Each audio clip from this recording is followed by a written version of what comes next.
नमस्कार, आप देख रहे हैं जेके न्यूज़ नेटवर्क और आज जेके न्यूज़ नेटवर्क जेके क्राइम फाइल में एक ऐसी खबर ला रहा है जिसका अंदाज़ा आप सबों को नहीं होगा।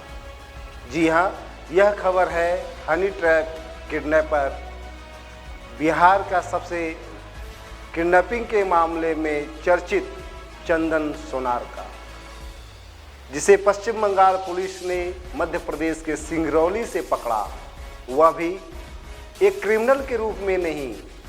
इसकी क्राइम कुंडली को खंगालने के बाद यह पता चल रहा है कि चंदन सोनार सिंगरौली में एक होटल व्यवसायी के रूप में रह रहा है। अपनी पहचान 10 सालों तक छिपा कर रखी, लोग उसे पहचान नहीं पाए। कौन है चंदन सोनार? जी हाँ, झारखंड, बिहार, गुजरात, छत्तीसगढ़ और मध्य प्रदेश, पश्चिम बंगाल का किडनैपर माफिया चंदन सोनार, जिसने रांची में ज्वेलरी व्यवसायी परेश मुखर्जी अपहरण कांड को अंजाम दिया, जिसकी मारुति वैन आज भी लालपुर थाना में जब्ती सूची के रूप में सड़ रही है।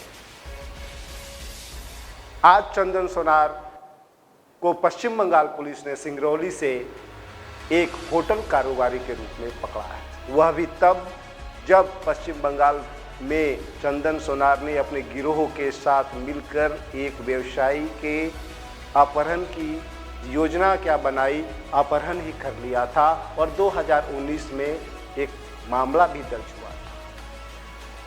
40 कांडों में संलिप्त होने के बावजूद चंदन सोनार आज रईसों की जिंदगी जी रहा था। रांची जेल से छूटने के बाद 6 माह रांची जेल में रहने के बाद वह यहाँ से गायब हो गया। अपराध की दुनिया में उसका नाम केवल गूंजता था, लेकिन चंदन सोनार कहाँ है बहुत कम लोग ही जान पाए। पर एक बार फिर चंदन सोनार सलाखों के पीछे है। जी हाँ, यह वही चंदन सोनार है, रांची के कावेरी होटल के मालिक के बेटे लव भाटिया का अपहरण कांड में यह शामिल रहा है। भाजपा नेता के बेटे के अपहरण कांड में इसने एक हनी ट्रैप लड़की को शामिल किया था, जिसका नाम आलिया है। यह जेल में ही योजनाएं बनाता था। यदि किसी की किडनैपिंग करता था तो वह हड़बड़ाता नहीं था, फिरौती जल्दी नहीं मांगता था, या इसके गिरोह इसके पीछे लगे रहते थे। सूचनाएं इसे बार बार मिलती थी। जी हाँ, चंदन सोनार एक खौफ का नाम, एक ऐसा खौफ।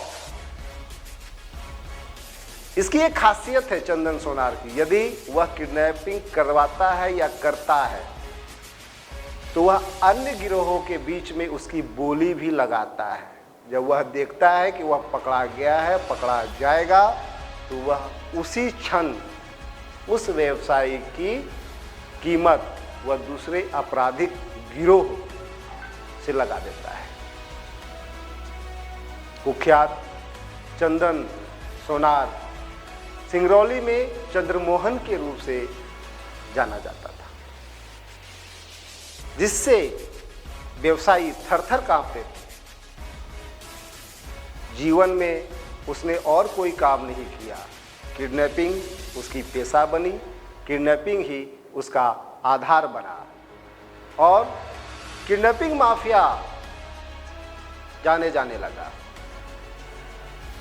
उसने अब तक 10 करोड़ से भी अधिक फिरौती वसूल की। वह उस समय चर्चा में आया जब उसने गुजरात के व्यवसायी सोहेल हिंगोरा अपहरण कांड को अंजाम दिया।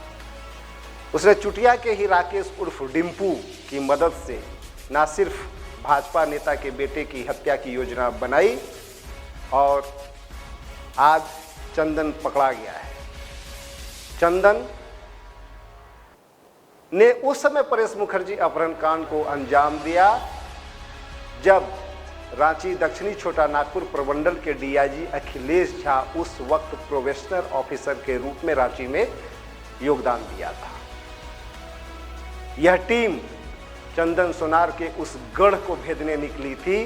प्रोफेशनल एसपी रह चुके अखिलेश झा के नेतृत्व में जब हाजीपुर में उसकी टूटी बोलती थी। मैं आपको याद दिला दूं, एक वक्त था जब यहाँ रांची में एसएसपी के रूप में अनिल पाल्टा थे। अनिल पाल्टा के ही निर्देशन में सारे काम हो रहे थे। उस वक्त भी परेश मुखर्जी को चंदन सोनार गिरोह ने देखा कि जब वह पकड़ा जाएगा तो उसने एक बड़े गिरोह, एक माफिया से उसने हाथ मिला लिया और परेश मुखर्जी को से सौंपने की ही तैयारी चल रही थी कि पुलिस की रेड पड़ गई थी। आज भी चंदन सोनार की मारुति वैन जिसने उसने परेश मुखर्जी का अपहरण किया था, आज भी लालपुर थाना में जब्ती के रूप में मौजूद है। जी हाँ, ऐसे ही क्राइम फाइल के साथ आप देखते रहे जेके न्यूज़ नेटवर्क। धन्यवाद।